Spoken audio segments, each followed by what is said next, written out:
We're live. Welcome to Cabinet, 17th of December. It's 6:30. George has already reminded you to introduce yourselves when you speak, please, and don't hold the microphones by the gooseneck. Apologies for absence. I think we do have one. Yes, we have apologies from Councillor Ben Wilson. Thank you. Item number 2, to approve the minutes of the meeting which was held on the 19th of November. Does any member of Cabinet have any issues in terms of accuracy to raise? No? Happy I sign those? Okay, I'll sign those later. Declarations of interest. Any declarations of interest on the items on the agenda? Nope. Item 4, public participation. There have been no questions submitted by the public. Item 5, questions from members. We have one question from Councillor Cathy Lugg, which will be read by Councillor Andrew Parry, I believe. Thank you, Leader. Question submitted by Councillor Cathy Lugg, and I'll read it as it's written in front of me. The Gladelands Park Home site in my Ferndown North ward has for many years provided much needed housing and has successfully developed a strong sense of community amongst the residents that live there. Unlike much of my ward, Gladelands is located on the lower ground, and managing water ingress and flood risk has become so challenging that I've now received regular reports from my residents that parts of the site, footpaths and gardens have become impassable whenever there is heavy rain. On Christmas Eve 2013, the whole site flooded and residents were evacuated at great personal, emotional and financial cost to them. The financial cost to the then County Council. Officers from the Council, Environment Agency, Highways England and the water companies have made some progress, clearing ditches, diverting culverts and insisting Berkeley Homes, who own the site, perform regular checks and maintenance. However, the properties worst affected have no drainage whatsoever. The flood risk plan and emergency evacuation plans have not been forthcoming. I am able to provide photographs of the almost continuous flooding. The Environment Agency, Highways and water companies have now fulfilled their obligations. Would the Cabinet member, together with an appropriate senior officer, meet with me and residents on site to establish when further measures can be taken and implemented an action plan? Before we are faced with a site evacuation in the event of the most biblical levels of rainfall, which we are increasingly experiencing. Thank you, Councillor Parry. I think Councillor John Andrews is going to respond. Thank you, Chair. Councillor John Andrews, Cabinet Member for Police Services and Sherborne East Ward. Councillor Lugg, thank you very much for your question, and Councillor Parry, thanks for delivering it. Dorset Council Flood Risk Management Team are aware of the flooding issues on the site and were involved in the post-recovery stage for the December 13 flood event. The low-lying site is within the floodplain of the Uddens Water Main River, for which the Environment Agency has supervisory responsibility. This also prevents the site from discharging surface water runoff when Uddens water levels are elevated. The agency is also responsible for issuing related flood warnings and offers support to communities such as this in assisting the development of the community flood action plans. I will request that our flood risk manager arranges a site meeting with the Environment Agency, nominated residents and the member, in this case Councillor Lugg, to discuss the strategic flood risk issues. And if I'm available for that meeting, whenever it may take place, I will certainly be there. Thank you. Thank you, Councillor Andrews. Do you have a supplementary, Councillor Parry? No. In which case, we'll move on to the next agenda item, which is item 6, which is a forward plan. It's in the papers. I guess the highlights for January are going to be the Q3 report and also our future council outline business plan. Any member of the Cabinet want to comment on the forward plan? Nope. Okay, we'll take it as read. Item 7 is Coastal Transition Accelerator Programme Project Outline Business Case, and this is going to be presented by Councillor John Andrews. Thank you very much, Chair. In consultation with the communities of Charmond and North Swanage, Dorset Council has submitted a successful and a good news story, £3 million business case to the Environment Agency's Coastal Transition Accelerator Programme, which will explore how we can adapt the effects of climate change on the coast. CTAP is part of the government's National Flood and Coastal Erosion Risk Management Strategy for England. The strategy vision is for England to be a nation ready for the resilience to flooding and coastal change. England has some of the fastest eroding coastline in Europe, which we're particularly aware of in Dorset.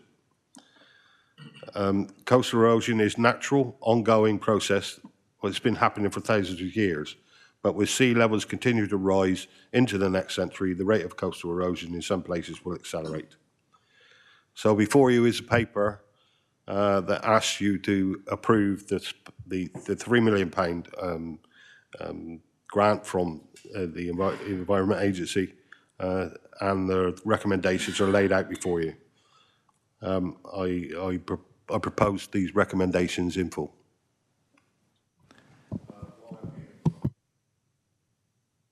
Sorry, while I'm here, any technical questions? I have the very, very able assistance of Matthew Penny next to me to answer any technical questions. Thank you, Councillor Andrews. I believe Councillor Bartlett is seconding this. Yes, very happy to second the recommendation. Thank you. Okay, questions from anybody who isn't a Cabinet member first? Councillor Borden.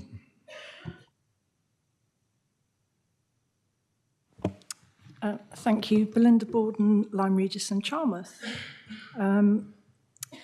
First of all, can I thank the officers involved in initially including Charmouth as well as Swanage in this proposal. There's a great deal of excitement about it locally, as you can imagine. I've just had a quick word with Matt to see whether or not we can catch up on the phone this week, because I've got so many questions. But could I take the opportunity to thank Dan Williams, who was the Dorset Coast Forum project leader on this, for his engagement. I understand he's moving on, so I'd like publicly to thank him for all the work he's done as well in engaging the community and being very responsive to any questions that we had. Yeah, there are a few. So I think it's good that the various risks in terms of individuals and political involvement and the possibility of things going slightly askew has been recognised. So yes, I'd value the chance to sort of catch up with him about some of those things. I'm a little bit concerned that there's a lot of volunteer expertise already that is beginning to feel as if it hasn't been listened to and hasn't been consulted. So I'd appreciate the chance to catch up on that. Please also, I've noticed in here it refers to Charmouth as a town. They get very upset about that. They're a village. And also just to, I'm a little bit concerned that there was quite a lot of mention of the Charmouth Heritage Coast Centre, whether that's as an organisation or a building, and relatively little of Charmouth Parish Council and the neighbourhood plan. And these are really important issues. So the beach car park is owned by the parish council, and that's where the building, which is rented out to the Charmouth Heritage Coast Centre, is located.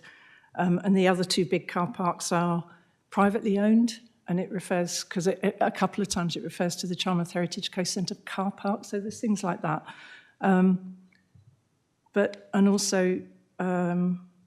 Oh yeah, it's good to see as well that the recognition of the metrics of the unquantifiable tangible benefits are going to be more complex. So yeah, I'd really like to thank Councillor John Andrews and his predecessor, Councillor Ray Bryan, for bringing this project and enabling Charmouth to be part of it. I think it's going to be really important, and there'll be a lot of learning about how people are not going to be frightened of the risks but to feel really engaged in the process of shaping their future. So thank you for that. Thank you, Councillor Borden. I don't think there was a question there that needed answering. Councillor Christopher? Thank you. Councillor Simon Christopher, Marshwood Vale Ward, which of course is the top part of the River Char Basin. I actually went to Charmouth School at the age of 7, which was a little while ago, so I think I can speak on the matter of Charmouth. And if you read the report, I find it truly horrifying, the prospect of global warming and rising sea levels impacting on the sewage treatment plant. And I think we should all bear in mind, since I went to school at Charmouth all those years ago, the enormous amount of concreting in the area of Charmouth, an enormous amount of house building, which of course has not been helpful in the context of flooding. And I think that should always be borne in mind when there's any discussion in respect of development in Charmouth. Thank you. Okay, thank you, Councillor Christopher. Can I ask members to try and phrase a question, please, if you rather than make a statement? Is there anybody who's not in the Cabinet who wants to speak? I can't see anybody. So in which case we'll move over to Cabinet. Does anybody want to speak on this paper? No. In which case the recommendations are set out in the paper. Does any member of the Cabinet disagree with the recommendations? No. Okay, in which case we'll pass that. Thank you. And we'll move on to item 8. This is me. So this is the Dorset National Landscape brackets AONB interim management plan. So obviously National Landscapes used to be called AONB. The recommendations are in the paper. Essentially, this is before us because government back in 2022, I believe, put out 2 documents they needed to basically recommended we follow. One of them hasn't been published yet; it's only in draft, and the other one needs more work.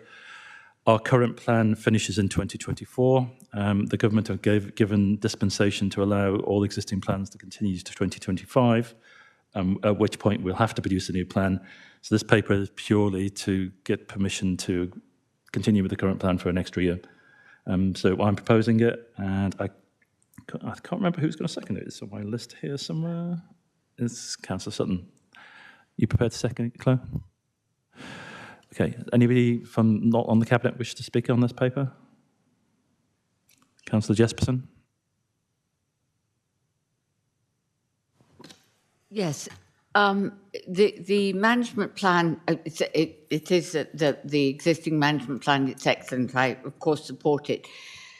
One of the key objectives is in terms of developing the economy, the link with our own objectives.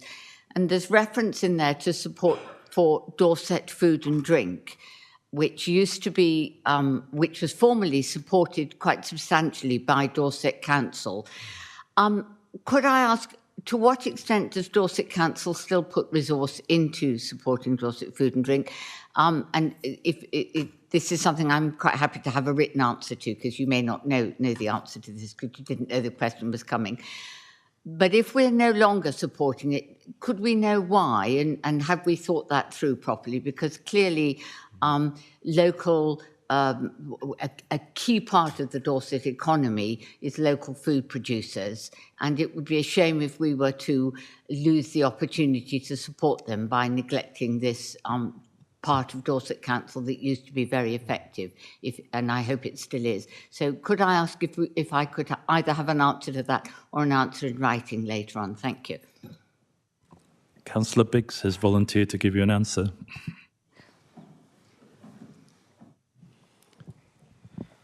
I think, in truth, the answer is very much within the UK Shared Prosperity Fund.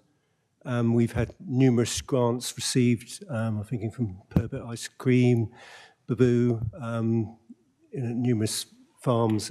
There's an awful lot of ingenuity going into to improve productivity within certain food producers, and that's what we're looking for within those grants. And we recently got awarded another tranche of money for the next year.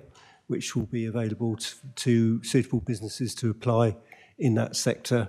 But it's something that we're keen to continue and to encourage them from. I'm sure Mr. Nick Webster will be able to give more detail if you wish, and certainly a more detailed answer on the specifics. Sorry, Nick Webster, Head of Growth and Regeneration. So I think there's a couple of things we're doing to support food and drink, as Councillor Biggs has just outlined, through this Shared Prosperity Fund programme. In terms of wider support, obviously there is some support available through the Natural Landscapes team. I think what we'd look to do is provide you with more written reports, so we list the exact details of what we're looking to do, what grants are available, what physical support is available from the council in terms of monetary terms, and we'll give you a comprehensive response on that basis, if that's okay, Councillor.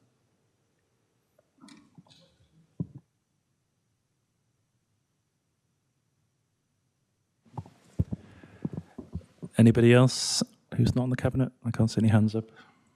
No. Anybody on the Cabinet wishes to comment on this paper? No. Okay, the recommendations are set out. In which case, is anybody against any of the recommendations? No. In which case, we'll carry it. Thank you. Item number 9 is Alderholt Neighbourhood Plan 22 to 2034. And Councillor Bartlett's going to present this. Yes, thank you, Chairman. Councillor Shane Bartlett, Cabinet Member for Planning and Emergency Planning and Ward Member for Wimble Minster. What we have before us tonight is another neighbourhood plan, which we've been quite successful with the amount of neighbourhood plans that have come through. For Alderholt, as you see in the recommendations, it's laid out that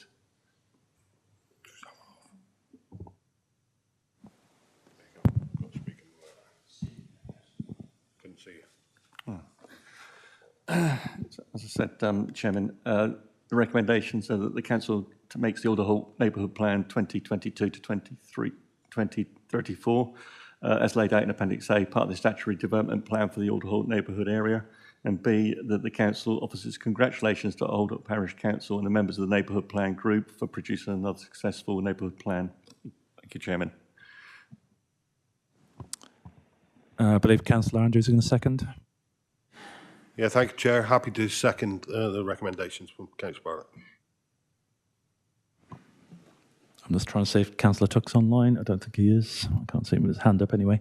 Anybody else wish to comment on the neighbourhood plan? No. Any Cabinet members? No. Anybody disagree with the recommendation to approve? No, in which case we approve it. Thank you. And the next item is item... yes, I am online. Are you online? Okay, we've gone through this, but you can have a comment if you wish, David. We have approved it, though.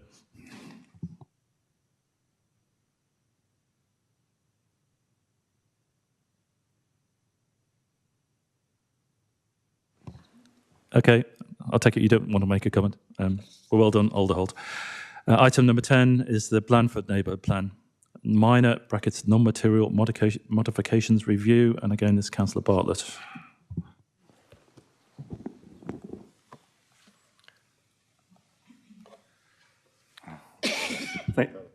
Thank you, Chairman.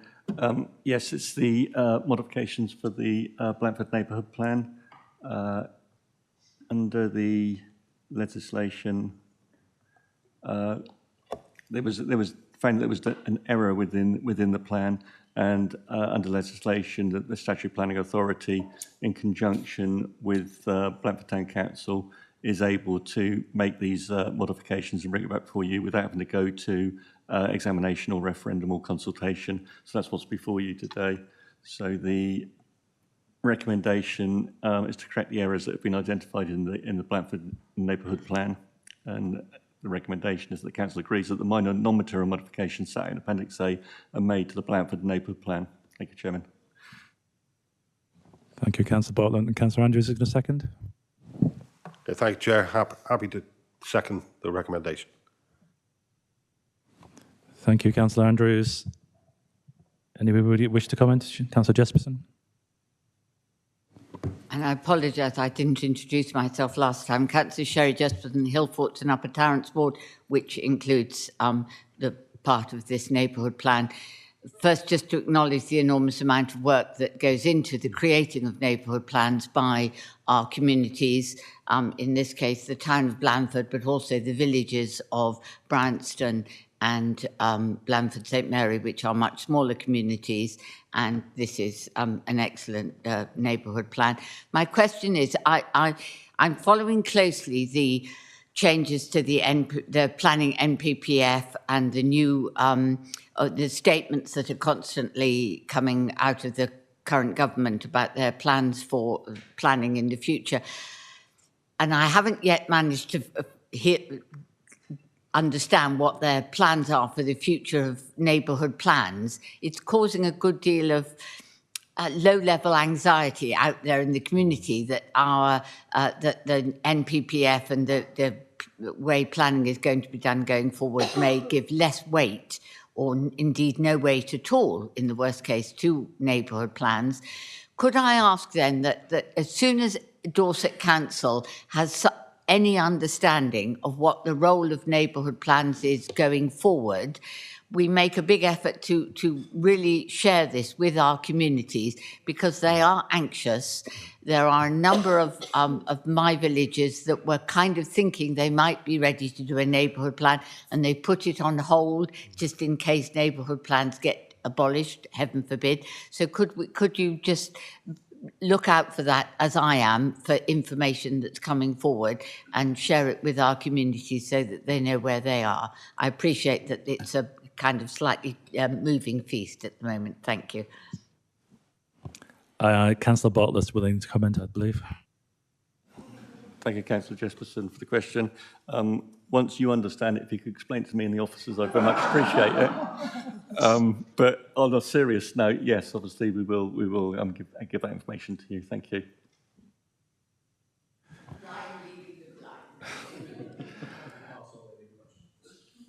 Is there anybody else, cabinet or non-cabinet, do I wish to comment on this? No. Have we got to see anybody online? No. So the recommendations as laid out in the papers, anybody disagree from cabinet? No. Okay, we'll approve this as well. Thank you. Next agenda item is, this is quite exciting, this one. This is Integrated Care System Urgent and Emergency Care Transformation Programme. So Councillor Robinson's going to introduce this. Thank you, Leader. Steve Robinson, Litchfield Matravers, an Upton Ward portfolio holder for adult social care. I remembered to introduce myself for the first time ever. I'll get the hang of it eventually. In September 24, an average of 251 acute hospital beds across Dorset and 60 beds in Dorset County Hospital were occupied by people who were fit enough to return home or to move to a non-acute setting. This is about 21% of acute hospital beds across Dorset, and compares to a national average of 13%. In addition, at the same time, a further 82 people per day were waiting to be discharged from a community hospital bed. Now, to address this challenge, a multi-agency programme is underway to improve health and care outcomes for residents who utilise urgent and emergency care services in Dorset. Partners include NHS Dorset, University Hospitals Dorset, Dorset County Hospital, Dorset Healthcare and BCP Council. Dorset Health Watch are also represented on the programme steering group. So the programme has focused on unplanned hospital admissions, hospital discharge processes, bed-based intermediate care services, home-based intermediate care service, and the interaction with long-term adult social care. And there is more work to do as well, particularly with the voluntary sector, which is something that I bang on about endlessly. So this report provides an update on work underway at the moment to deliver a Dorset system-wide transformation programme to improve health and care outcomes across Dorset. So in the recommendations that you have in front of you, agreement is sought from Dorset Cabinet to enter into a partnership agreement to the 30th of June 2026 to support the delivery of the programme. Thank you, Councillor Robinson. I believe Councillor Sutton is going to second. Yeah, thank you, Chair. I'd like to very, very enthusiastically second this. I mean, this is the kind of transformation that's been underway within children's services for a few years now, and I just couldn't recommend this more highly. Very exciting. Thanks. Thank you, Councillor Sutton. Any non-cabinet members wish to speak? Councillor Kimber. Thank you, Chair. Councillor Paul Kimber, Portland.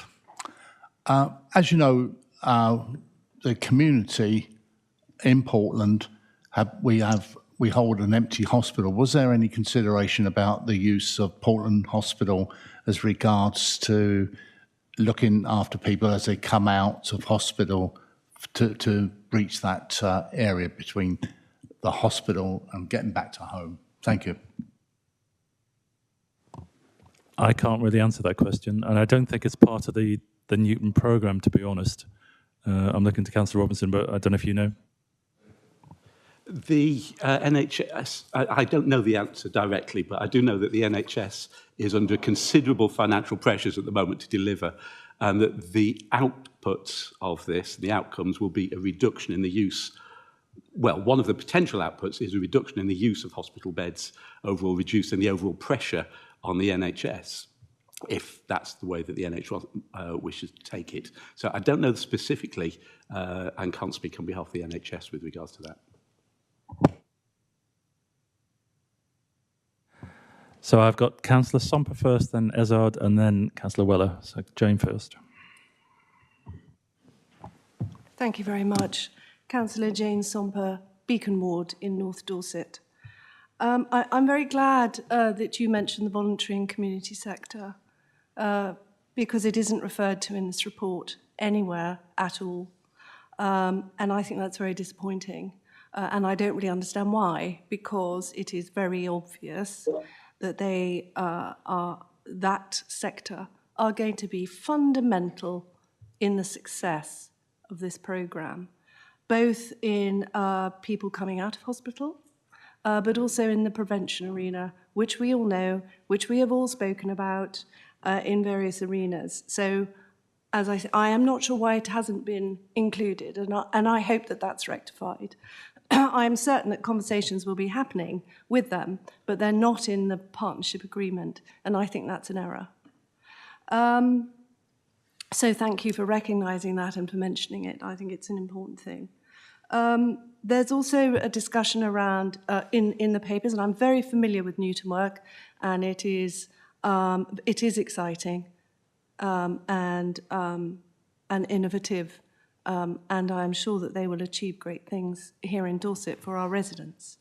One of the areas of concern, of course, that isn't mentioned as well, is what appears to be no consideration of the residents in the north of the county who will, from time to time, when they have to, they will be going to Salisbury and Yeovil Hospital. And clearly, the partnership agreement does not include Yeovil and Salisbury Hospital, which suggests that this piece of work is for the benefit of Dorset NHS, and not all the residents of Dorset. And the residents of North Dorset are literally left out on a limb. I don't see how this is fair. And I know there's been a lot said about fairness, and this does not seem fair to me at all. So I would like to see this addressed in some way. I'm not sure how you would do that. I'm not sure how that would be approached, but I think it's really fundamental. If you want all residents to have this opportunity for this change, which will be dramatic, it has to be everyone. Also, the paper talks about a mid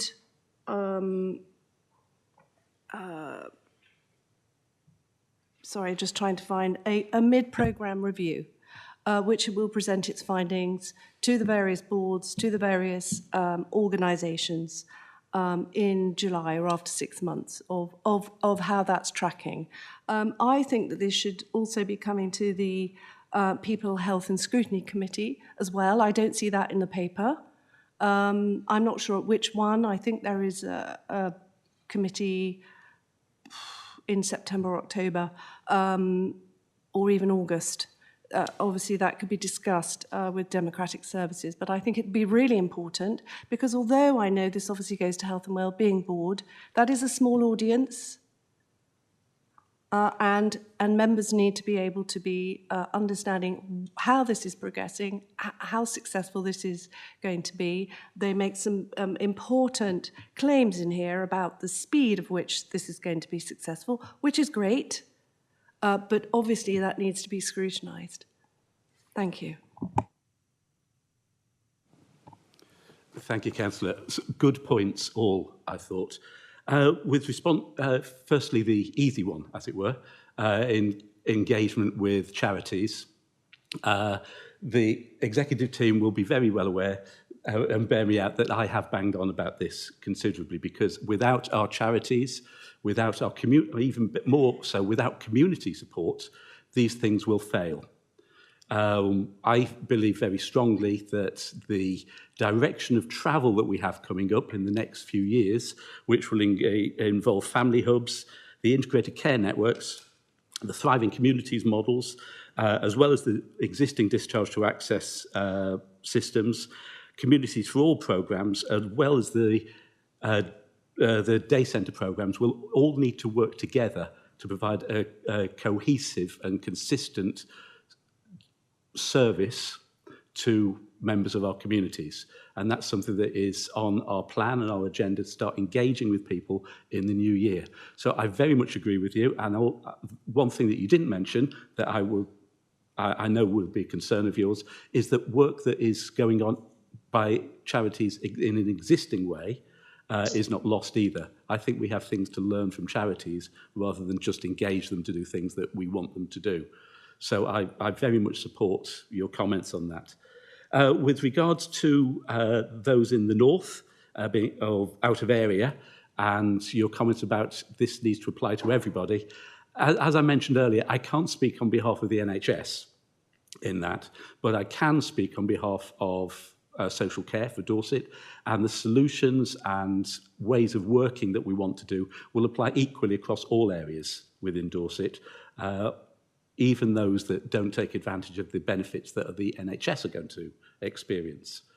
That is not an ideal situation until the whole NHS is working, but unfortunately we don't have access or influence out of area. Your other point about scrutiny, I agree with completely. I think that, again, it's difficult to hold the NHS to account, but we can hold our own internal transformation programmes. And I think I would agree with you very much that that needs to come and be part of the normal scrutiny process as things develop. Thank you very much. Thank you for those comments. Very helpful. Of course, it's not only charities. Volunteers are not necessarily connected to a charity.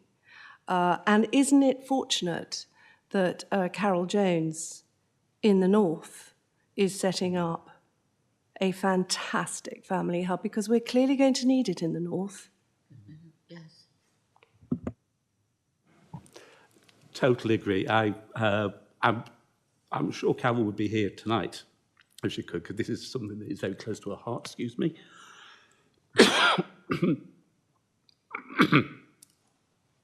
But the setting up of these, I'm not going to guess, sorry.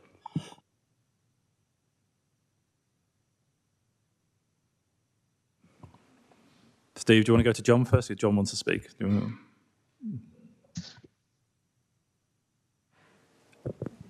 Just a point of clarity. Jonathan Price, Executive Director for Adults, Health and Housing.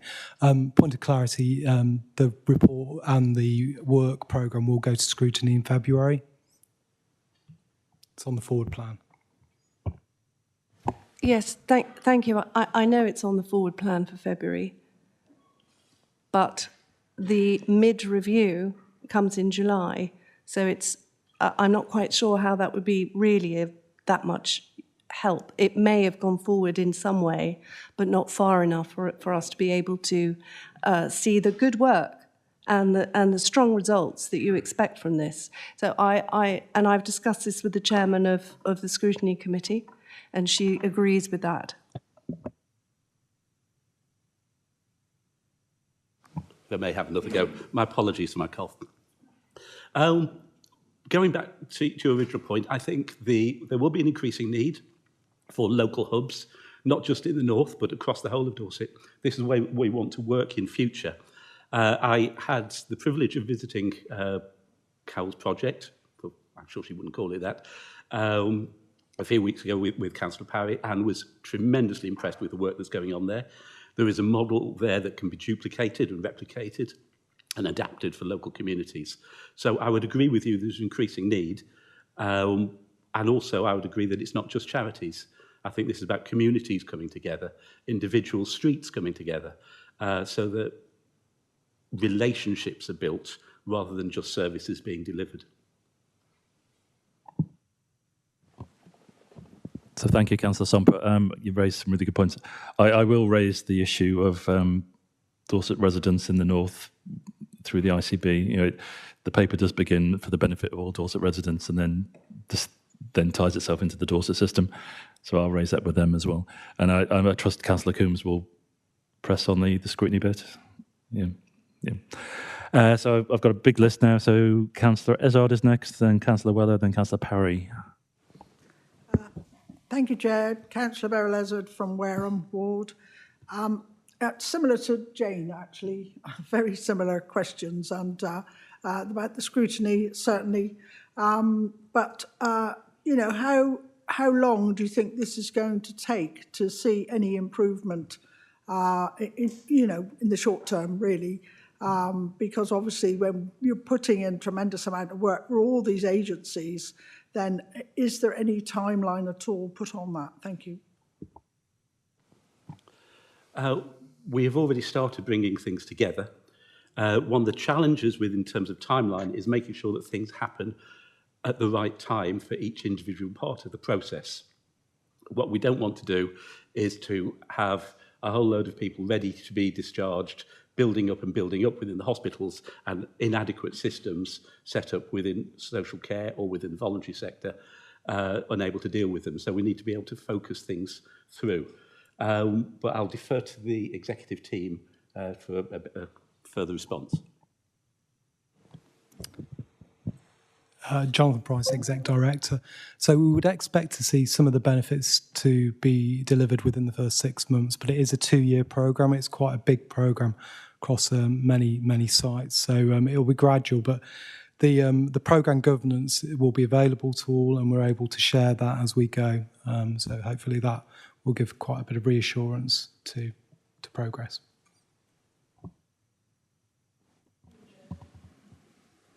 Councillor Weller, you're next. Thank you very much, Leader. Thank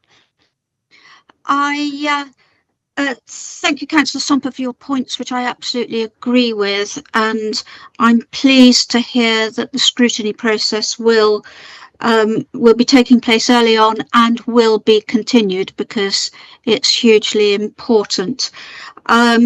We say time and time again, well, we don't have any influence over this, so we can only influence this piece, and it's always this piece is what we can influence, and we can't influence other pieces. And we have to overcome this silo, and even if we don't influence, we can at least talk. So we may not have an influence over NHS Dorset or any of the other health trusts. We can enter into conversation with them and have an effect then on what they produce. And I'd like to feel that we are at least talking to them, because if we can create as many papers as we like, if we don't know that our partners are reading them, they're really not worth the paper they're written on. And I would say at this point that I'm actually in conversation with the CEO of Dorset NHS Trust and senior members of each of the disciplines, particularly on the discharge of people who do not need those clinical beds in hospital. That conversation started a month ago and will be continuing in some depth earlier in the new year, and I hope will have some effect. And I certainly hope that following that there won't be this silo working, but we have to be open to talking to them too. So I do hope that you can assure me that that will be happening. Thank you. Thank you, Councillor Weller. Yes, absolutely. I think, although we don't have any power over the NHS, we do have influence, and this is part of that process of bringing the different groups together and getting them to talk. One of the biggest challenges within the NHS is actually it doesn't talk to itself, never mind anybody else. And so it's getting the different streams of specialists to talk to make sure they have properly joined up, integrated NHS services that then they can pass on to us. So yes, we have strong influence, and that's one of the reasons that we're leading this process, so that we make sure that we're included. Councillor Weller, you got another question? It's not a question, it's just to say that I'm talking to the heads of all of the disciplines in the same room and pretty much forcing them to talk to each other. So hopefully it will lead to some results. Absolutely. Between us, we will get there, I'm sure. Councillor Perry, I believe you had your hand up. Thank you, Leader. Councillor Andrew, West Parley Ward. I'm somewhat in agreement with Councillor Robinson when he says that the NHS doesn't talk to its different component parts itself, let alone an external conversation with us. I'm certainly aware, for example, of a resident in East Dorset who, over the weekend, was displaying the symptoms of some form of stroke, was referred to Weymouth Hospital to get there ASAP by family. And as you will know, anybody experiencing a symptom of a stroke has what we call a golden hour to seek treatment. And they do say the treatment at Weymouth Hospital was very good, but was not as extensive as could have been had they been able to access services at Bournemouth or Poole Hospital. And when they were referred to Poole Hospital for the following day, the palaver, and I use that word, in getting Weymouth Hospital to connect with Poole Hospital, frankly, they might as well have been in Timbuktu rather than 30 miles apart. You would not believe how difficult a process that was.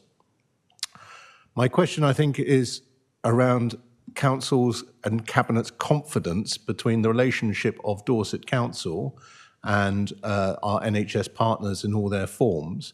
Last week at Corporate Parenting, we saw the devastating, I would say, service levels to our children in care from our health partners, completely unacceptable, and I know that matter is going to be followed up. I also get a sense from Councillor Robinson that he's not entirely happy with the relationship with the Adult Social Directorate and Health at the current time. Could I get some understanding from Cabinet, please, what is going to be done to address this? Thank you, Councillor. If I may, it's a little like the French in that there's friendly rivalry that exists that sometimes becomes disagreements. I feel that actually the relationship that we have as a council with the NHS is actually quite strong. Every time we phone, we want to have communication. There is someone there who is always ready to listen. The challenge comes because it is such a large organisation, is getting action quickly. And so I have some high degree of confidence that this will return good rewards. It's not an original initiative that we formed ourselves. It's been done elsewhere in other areas of the UK with considerable success, from what I've heard. And so I have ambitions for similar success through here, and have no reason to doubt that communication will be a problem. Okay. Anybody else want to comment? Look at Cabinet now. Okay, Councillor Clifford. Yeah, I just want to reinforce a couple of things. So this is a great scheme. This is where an investor is effectively taking all the risk, and we are getting significant benefits out of it alongside a key partner. So I think I'm thoroughly behind this, and I think it's great. I do have a question that I'd like just Steve, for the councillor, to come back on about the deliverability. There's lots of promise. I do have a question mark about how solid that is and how optimistic we're being. But I'll just come back to a couple of other questions, which I think are really sound. NHS boundaries are infuriating. They really are. I've come off a a personal experience in the last few months, which many of you know about, where I had a family member just over the border, and it was almost like warfare between existing systems. I've worked alongside the NHS for 13 years, and it's been like that ever since I started, and I do find it intensely infuriating. So my suggestion is that we start a conversation with Somerset and with Wiltshire along the lines of, we can save you money, because that's what this scheme is about. It's about getting better results for individuals that have the blessing of saving them money. And I would be very supportive for us to have a wider conversation with the various NHS groups and trusts around us to say, let's work better together, because it doesn't work at the minute. We all do really great work, and I'm enthusiastic about the scheme, and I know that the relationships we got in this county are strong and it's getting better, but there are still question marks about what happens on the margins, and it really does not make sense, and the public don't understand. So I think it's time that we sat down and tried to make a change. Councillor Hobbs-Chell, I'll come back to you. If you wish.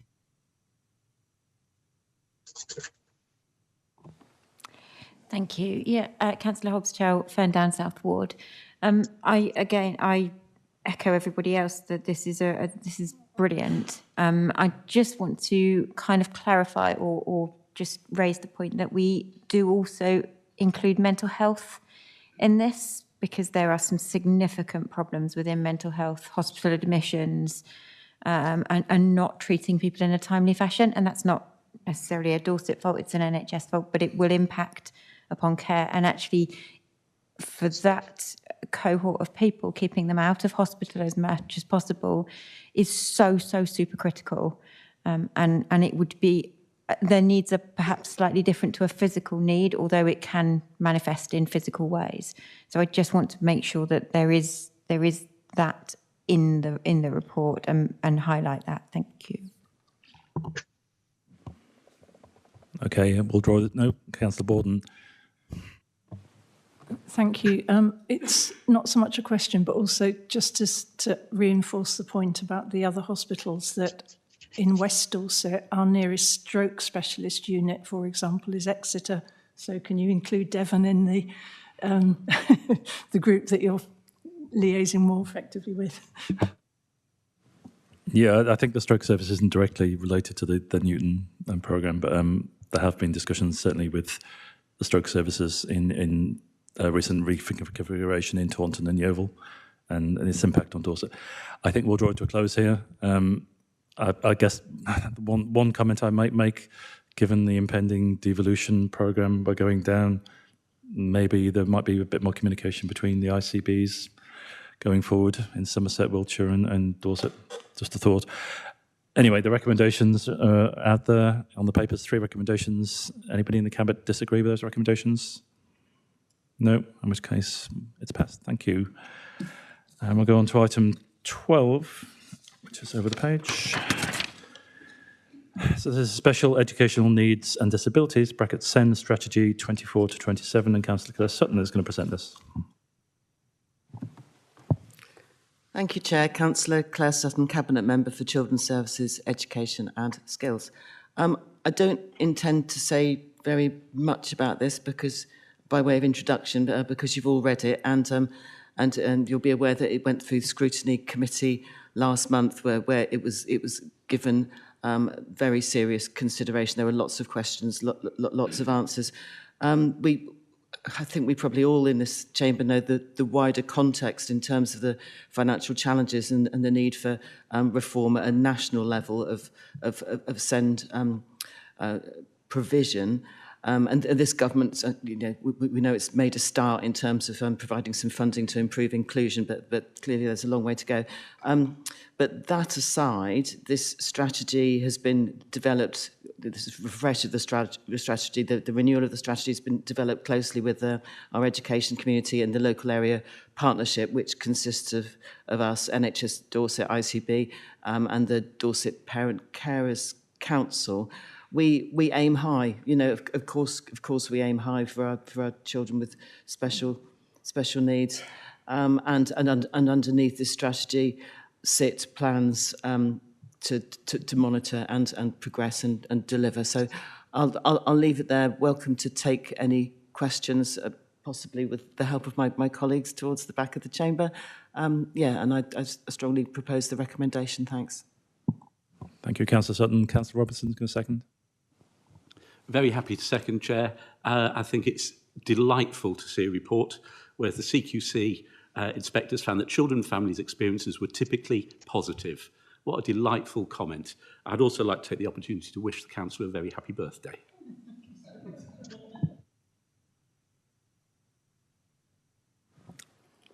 Have we got anybody who wants to speak on this? Councillor Parry? Thank you, Leader. In respect of 4.4 and 4.5 of the report, in the unlikely event that the statutory override is removed and that these do indeed come onto our balance sheet in March 2026, what is Plan B, please? Has the Cabinet a solution other than to say it is likely to make us insolvent?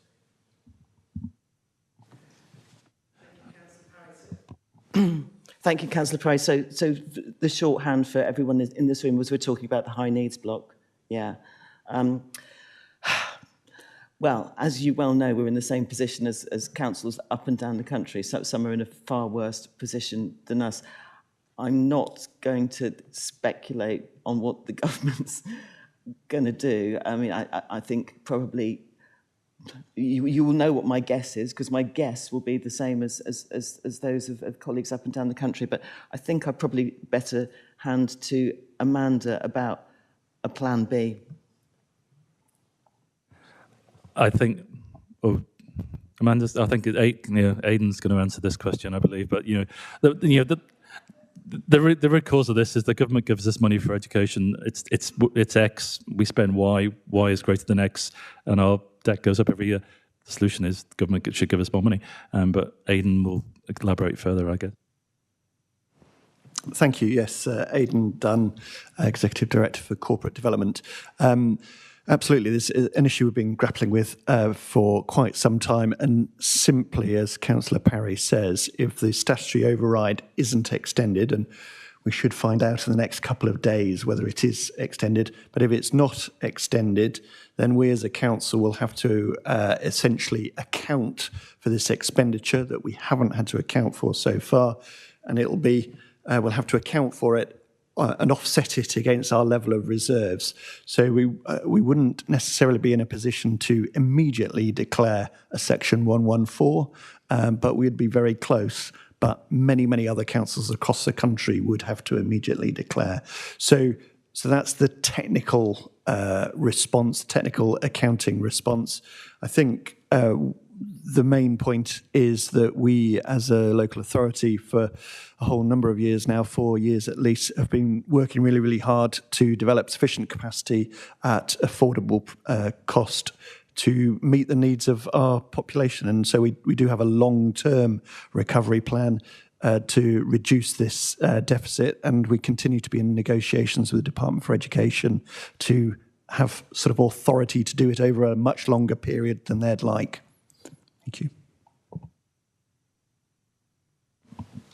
In reference to the Department of Education, and I do appreciate the challenging environment they can present sometimes, if I can use those words. There was much talk, much of the solution of the previous administration around this subject was to build capacity and build our way out of it. And part of that important part, and I'm indebted to Councillor Kimber, who raised this pretty much on a weekly basis of me, was new provision for Portland in the former Osprey Quay. Could we all have an update, please, on progress on delivery of that? Thank you, colleagues. So Amanda Davis, Corporate Director for Education and Learning. So there actually is an announcement today in Schools Week around that people may have seen in the Children's Wellbeing Bill around local authorities being able to build schools again or open schools again. So whilst we continue to make slow progress with the DFE around Osprey Quay, this is perhaps a potential for us to consider in light of Osprey Quay and move it forwards. What I would also like to say is, I know Councillor Parry is aware, but that in our negotiations with the DFE, the non-delivery of Osprey Key is not ideal for us, absolutely, and we do, if you like, bill the DFE for that in our negotiations around the high needs block. But we are excited about the opportunity and announcement today about local authorities being able to open schools, so it gives us another way and means to get that much needed provision in that place.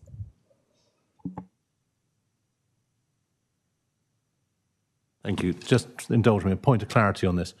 I understand what you're saying about we have the capacity to go and build schools ourselves, but Osprey Key critically was going to be funded by the DFE. Is that still the case, irrespective of whether that's our build or their build? That's yet to be determined, and it's the golden question, Councillor Parry, absolutely. We're just hopeful that it will move us forwards in that conversation as a kind of means and lever to get the school open, because it's much needed. But appreciate that's our question too. I think the answer is watch your space. So Councillor Monks. Thank you, Chair. Councillor Craig Monks, Bedminster Ward. I think Councillor Perry may have stolen some of my thunder, but I obviously have a SEND school in my ward that is in the process of looking to expand. So I'll keep my questions short. Can you elaborate on that as well, or is that a watch this space as well?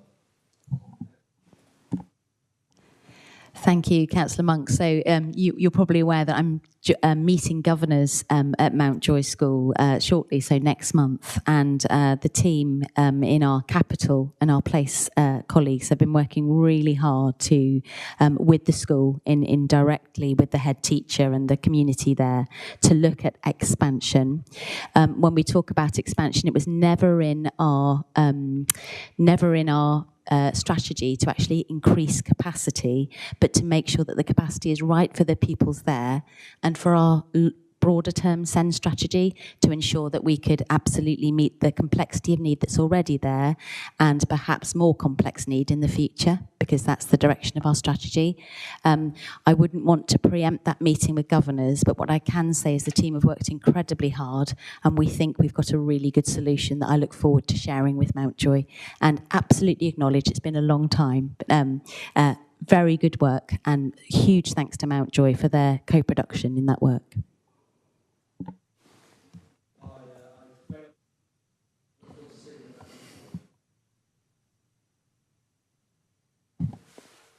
I'll get used to this eventually. I was just saying, thank you for that response. I very much look forward to seeing you at that meeting. I'll be there too. And ultimately, a lot of these issues is around bricks and mortar, isn't it? And having the right type of space. So this sounds like positive news, so thank you very much. I did have Councillor Clifford DF, but Councillor Kimber, since you're not on the Cabinet, you can go first. Thank you, Chair, and thank you for raising Osprey Key. Funny enough, I was thinking of how do I begin to raise this again. I can say on Portland, all councillors get a huge amount of questions, and we really don't understand how a school, a lovely newish school like that, can be just stay empty. And my question is, can you keep us updated on Osprey Key if it's going to remain empty? I mean, the community have even suggested that, look, we need a night school, or we need somewhere where people can actually begin to learn again. So there's a lot of enthusiasm and a lot of will to see that school to start to be used as a school. Thank you.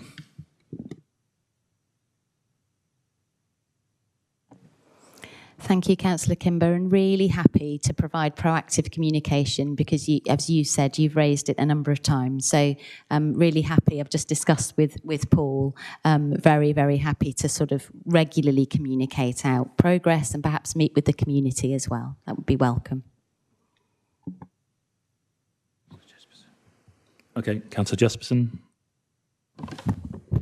Sherry Jesperson, Hillforts and Upper Clarence Ward. Just very briefly, through you, Chair, looking on page 392, looking at the risk assessment, having considered the risk associated with this decision, you have the current risk level at low and the residual risk at low. Are you comfortable with that? It seems to me that the this is one of the highest risks that this council has been facing since the county council days. I'm surprised to hear it described as low. Can you explain that, perhaps? So I think that the risk of approving the strategy is a low risk. The specific financial risk to the council is named elsewhere, but I think the risk of recommending that this strategy, which I think helps us deliver savings, is low risk. I hope that makes sense. Okay, any cabinet members wish to speak? No. The recommendation is simply to approve the paper. So does anybody in the council disagree with the recommendation? No, in which case it's approved. Thank you. Item 13 is the Quality Assurance Reviewing Officer, QARO, Independent Reviewing Officers, IRO, Annual Report. And this is Councillor Kerr-Sutton again. Thank you, Chair. Yeah, similar to the last one, I won't say much by way of an introduction, but I'm happy to take any questions. And this went through corporate parenting last week. So there's lots of positives in here, I think. Key elements being the timeliness of delivery has been consistently good and is actually now improving with 90% of reviews being completed within the recommended timescales and sometimes more than that. Pre-escalation is quite a positive development. There's been more emphasis on pre-escalation, which is enabling us to identify themes more clearly to help drive improvement. And a particular example of that is that challenges from our QAROs in relation to SEND issues in the lead up to the SEND inspection has a significant beneficial effect, I think, on the outcome of that inspection. I'm sure you'll have looked at the feedback with some pleasure. Lots of positives there. A few areas to work on, but yeah, happy to recommend this, propose this. Thanks. Thank you, Councillor Sutton. And Councillor Robinson? Happy to second, and will say even less. Anybody want to comment on this paper? We'll go to the Cabinet then, Councillor Biggs.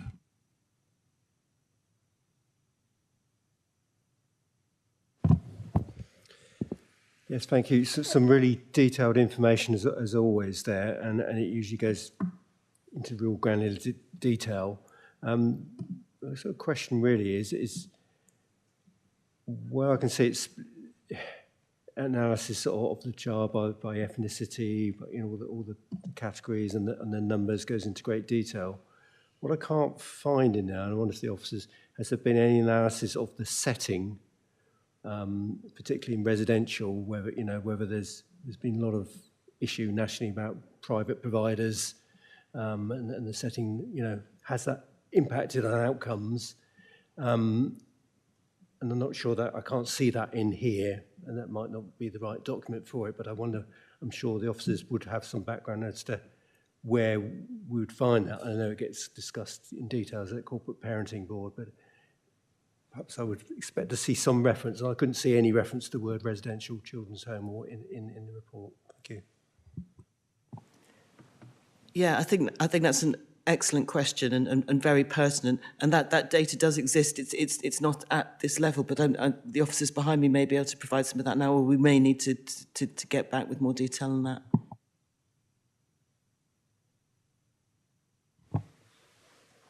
Sunita Katra-Hall, Corporate Director for Quality Assurance and Safeguarding.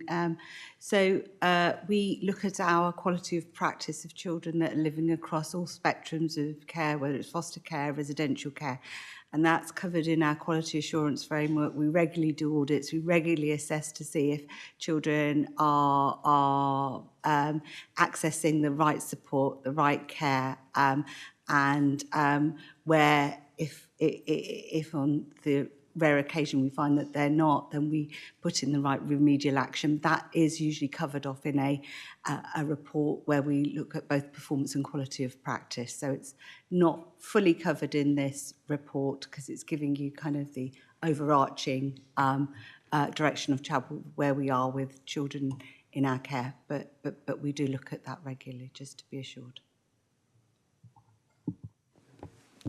Hello, thank you. Paul Dempsey, Executive Director of Children's Services. Yeah, I think that's a good question, and we'll endeavour to put something more about placement type and the impact on children's experiences and outcomes when we next do the annual report. We do know that children in care generally fare better when they're placed in a family environment, and we are striving to ensure that most children and more of our children in care are placed with local high-quality foster carers as opposed to in children's homes. So that's not the case for all children. There are a very small proportion of children in care where for a period of time it might be best to be placed in the children's homes, but most need and benefit from a family environment, and our placement sufficiency strategy is all about placing children locally in foster families, and generally their outcomes are better in terms of placement stability and education outcomes and relationships. Thank you, Mr. Dempsey. Councillor Perry. Thank you, Leader. I will need a little bit of latitude in my direction on the point I want to make, but I think it's significant, so bear with me. The awful murder of Sarah Sharif will play on everybody's mind who's involved in the care and protection of children and young people. This was a child who we would probably describe as on the edge of care, where they would have been known. And I appreciate there will be a serious case review, and partner agencies up in Surrey can resolve that between them.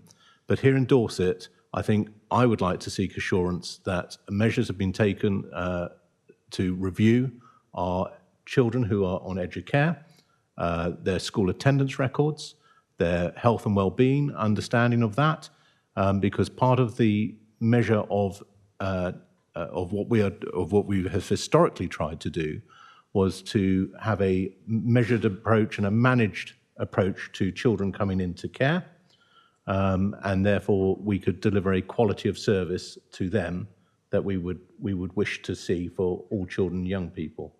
So I suppose my question is, have we reviewed those edge of care procedures? Are we confident that we have the right children in care at the right time?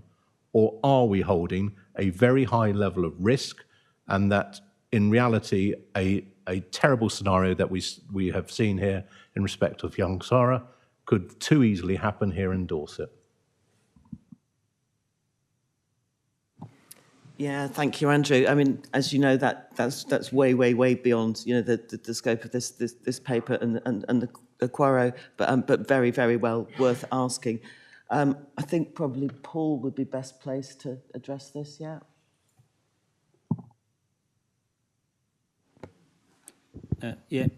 Thank you for the question. We are working to support families, as you know, at the earliest possible point when they need support or there are concerns arising. So we have good early support services, we have good edge of care services, we have good multidisciplinary services and professionals based in localities to support families early to ensure that they don't get into crisis situations where children need to be protected or where they need to come into care. Where they do need child protection plans and more rigorous support put around them to protect children, we do that. And when they need to come into care, we bring children into care. We still are bringing children into care, almost all of them, in a planned way, because we know about those children and young people when we're working with them in a plan, when we're seeking to support them to reduce risk. It's not possible or desirable to bring all children that we work with and young people into care, and it's not possible and desirable for all children and young people we work with to start child protection investigations and procedures. The government transformation strategy, which we are leading with our Pathfinder programme, is all about supporting families and children and young people before they get into that position, and that's what we're doing, and I think we're doing that. We're doing that well and leading on that transformation journey. We are always looking for children on the edge of care, young people on the edge of care. We'll have children in need plans. They are reviewed by a multidisciplinary team around the child to ensure that child is progressing and the concerns haven't escalated to one that requires a child protection intervention. But we are certainly keeping a watchful eye on all those young people, but we are focusing on support rather than ongoing investigation. And unless, of course, a case or a family reaches a point where it's needed investigation. We cannot ever guarantee that risk won't escalate or that harm will come to a child. No council can guarantee that every single child can be protected from harm, but of course every day all our staff are endeavouring to do their best to make sure that that happens and children are protected. Okay with that. Councillor Kimber.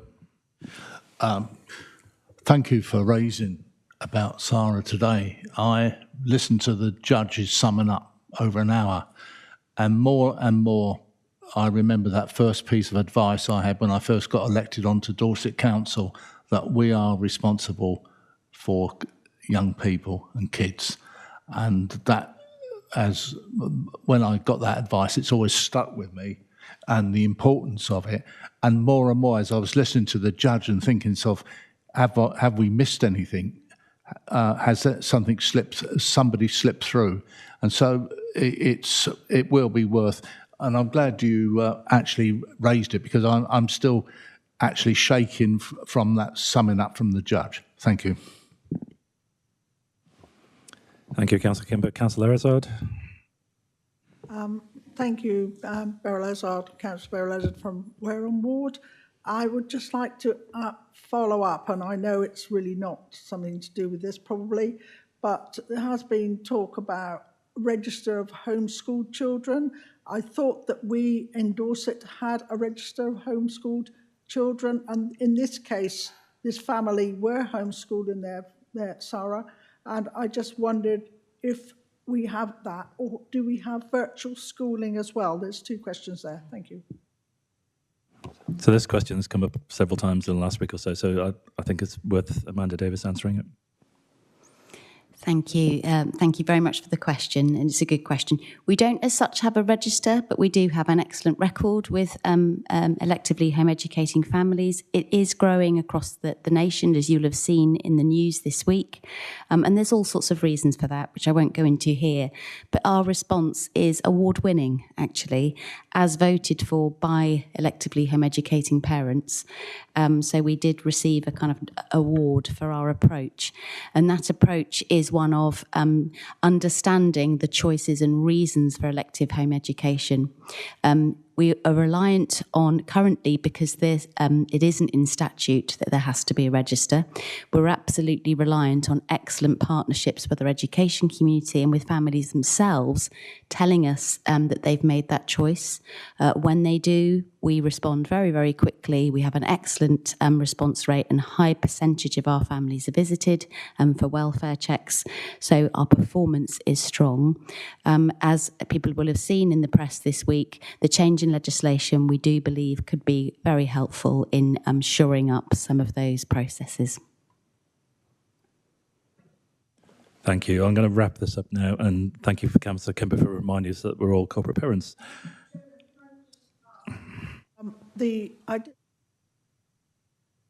Virtual schooling, do we do any of that now? Yes, I think. So there is a virtual school, and it might be best that I take, perhaps you and I have a conversation, if that's okay, outside, so I can kind of explain the reason for the virtual school and where that is in statute. Very happy to do that, or provide you with a written response. And there are people who educate at home. We don't have a duty to support them in that education. We do have a duty to ensure that it's safe and the welfare of the child is paramount. But because our reward is because of our support to those electively home educating parents. Okay, I will wrap it up now. The recommendation is purely to note the report and give a review. So I think we've gone through that and debated it thoroughly. So does any member of the Cabinet disagree with the recommendation? No. In which case it's approved. Thank you. It's Councillor Sutton again. So this is item 14, Designated Officer Annual Report.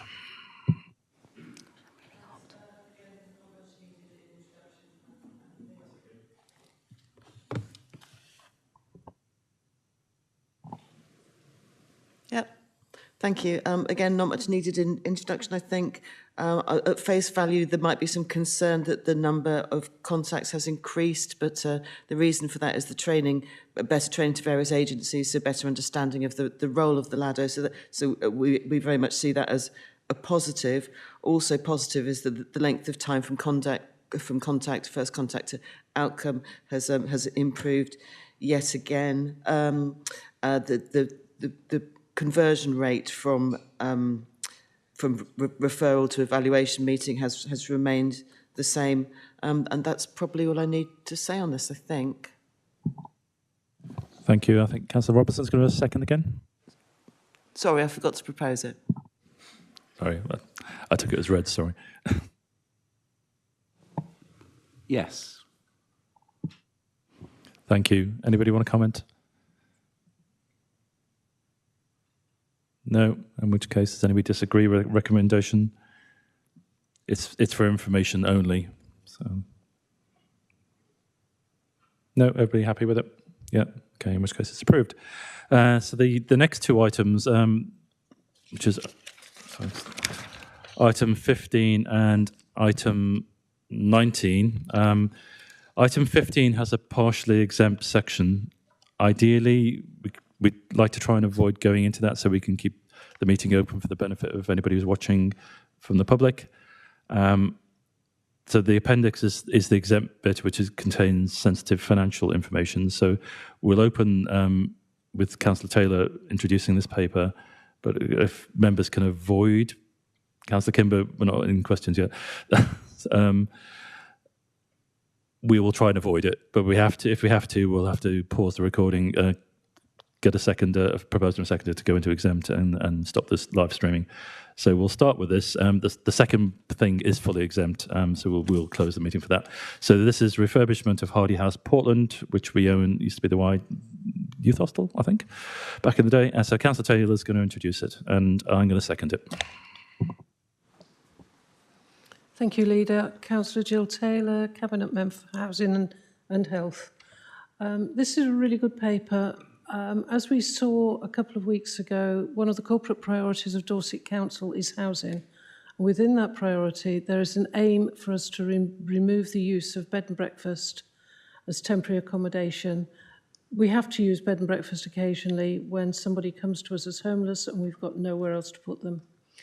We fully know that bed and breakfast is not suitable accommodation, so it's the intention of this council to have a stock of properties for temporary accommodation to address this need. This scheme is just one that is in a train, so there will be several coming along as time goes on. Hardy House is owned by Dorset Council and was used during COVID as part of the Everyone In project, which you may remember, which offered roofs over the head for our rough sleepers when we were told by the government to bring them all inside. It's continued to be used for single people. However, the client base have told us that they wish to be closer to Weymouth, where all the support agencies are based. This was just one of the factors that we used when we were considering what we were going to do with it, and we therefore put forward a proposal to convert the property to 5 flats to accommodate families, once again on a temporary basis, until they've been allocated permanent accommodation. We also intend to convert one of the flats so that it's adapted for disabled people. It has planning permissions for the conversion, and details of the funding are in the confidential paper. But one thing I did want to mention is that some of the funding is from Homes England. There's quite an important point to that, because as part of this agreement, it means that all the flats will be rented out at social rent levels.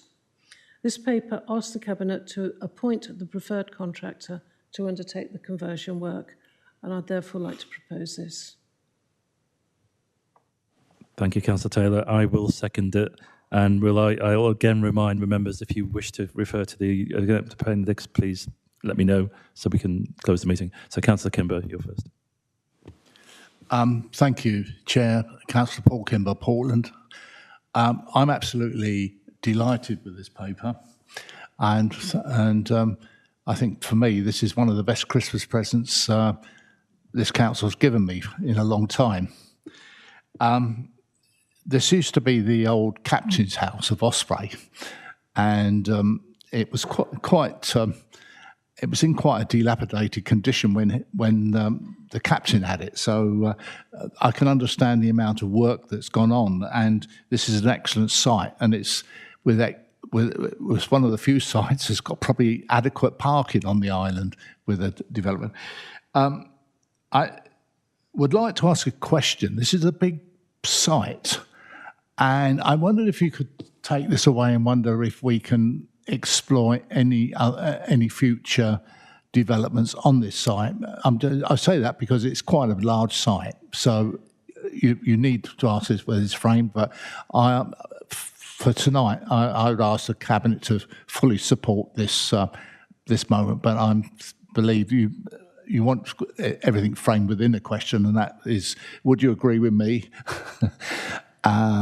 This is something worth supporting, and possibly we can look at with further developments. Thank you.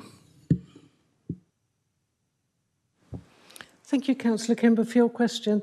That's an interesting one, and if there is a large area of land there, then I'm certain that it will be something that we will look at going forward within the housing strategy that we're currently implementing.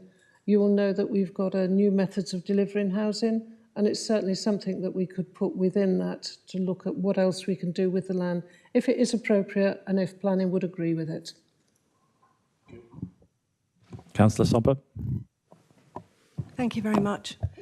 Councillor Somper, Beacon Ward in North Dorset, are always welcoming to have more properties coming on for this use, and also the funding as well, to have additional funding coming in from outside. Is there any opportunity to use any of the funding for the 40-odd voids that we currently have?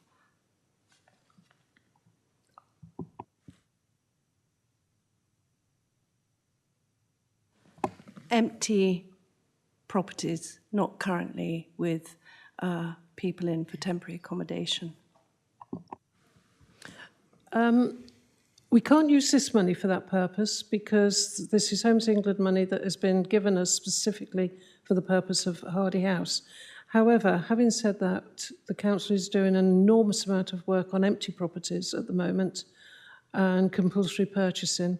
When either compulsory purchasing or getting by agreements with the owners.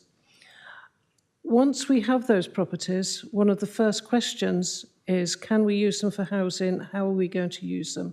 So in some cases, we do bring them forward and use them for our temporary accommodation.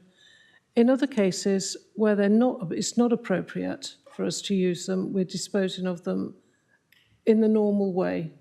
But quite a few of them we are looking at them to see what we can use them as a first port of call, certainly for our temporary accommodation. As I say, we need as much temporary accommodation as we can get at the moment to get people out of bed and breakfast. Once we get this all set up and we get sufficient temporary accommodation, it's one of the things I want to look at is then can we flip some of these into permanent housing? Because putting people in temporary accommodation is not good. We need to be able to take people who are homeless and put them straight into a forever house. We are a long way from that, but I hope by the end of this administration, we should have made inroads into it. I'm just going to interrupt. I will let you continue, but we are straying a bit off the paper and more into our own housing strategy. But I will ask you another question. The housing strategy is May, is it? Due on them? Is it March? I'm trying to think when it's due to Cabinet. It's April. I got it wrong. It's the middle of the two. Okay. Councillor Somper. Thank you. And thank you, yes. Sorry, I think you may have misunderstood my question, Councillor Taylor. But as we're straying off, I think it's probably better that I stop there. But I was referring to our own properties that we currently hold, which are empty, which are meant to be used for temporary accommodation. But that might be something that perhaps we can have a discussion with outside of here, as it is clearly straying off. I would very much welcome a conversation about that because I'm not aware of properties that we have that are void at the moment. So if we can have a conversation, that would be really useful. Anybody else? Members of Cabinet? In which case, are we happy? Do you disagree with anything that's in the recommendation? No? I think it's all a good news story, so happy to approve. Yep. And we will have to go to exempt now. So, Mr. Kerslake, you're going to have to leave, I'm afraid. I need to read. So, first thing is there are no urgent items. So, exempt business. So, as we know, I have to read all this out. So, that's in accordance with Section 100A, brackets 4 of the Local Government Act 1972, to exclude the public from the meeting for the business specified in the item below, because it is likely that if members of the public were present, there will be disclosure to them of exempt information as defined in paragraphs 3, Part 1 of Schedule 12A of the Act, and the public interest in withholding the information outweighs the public interest in disclosing the information to the public. So can I have a proposer that we do this, please? Councillor Bartlett, seconder, please. Councillor Andrews got there first, in which case we'll now pause the meeting while we stop live streaming for a couple of minutes.